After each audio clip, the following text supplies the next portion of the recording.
Have you ever seen this incredible photo from World War II? It shows a man of East Asian descent, captured by American paratroopers on the beaches of Normandy, France, in 1944. What makes this so astonishing is the uniform he's wearing. It's German. Who was this man, and how did he end up fighting for Germany, thousands of miles from his home? This is the unbelievable true story that inspired the movie My Way. His name was Yang Kyoungjong. His journey began in 1938 when he was just 18 years old.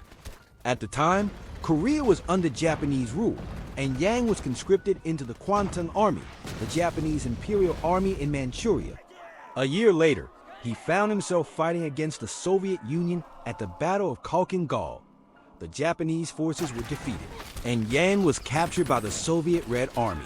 Instead of being treated as a prisoner of war, Yang, along with thousands of other captured soldiers, was pressed into service for his new captors.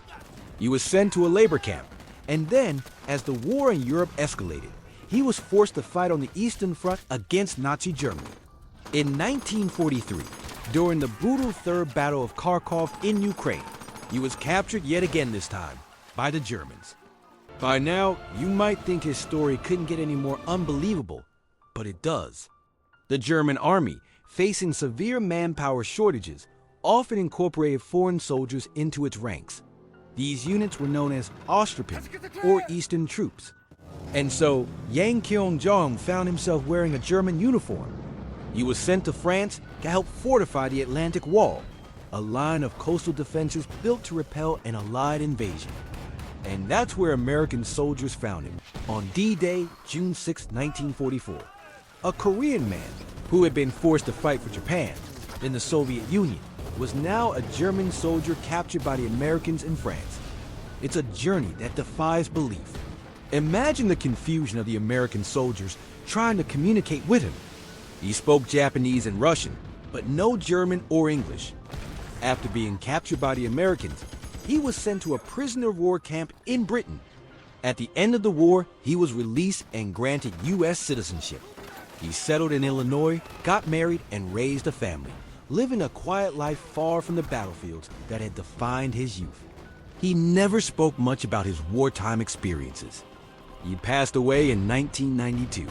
Yang Kyoungjong's story is a powerful reminder of the human cost of war. He wasn't fighting for an ideology or a nation he believed in.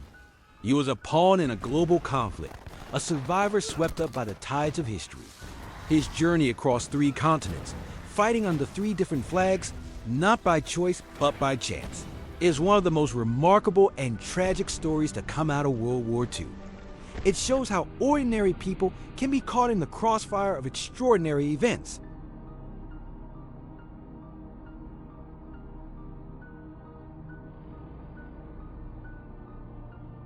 You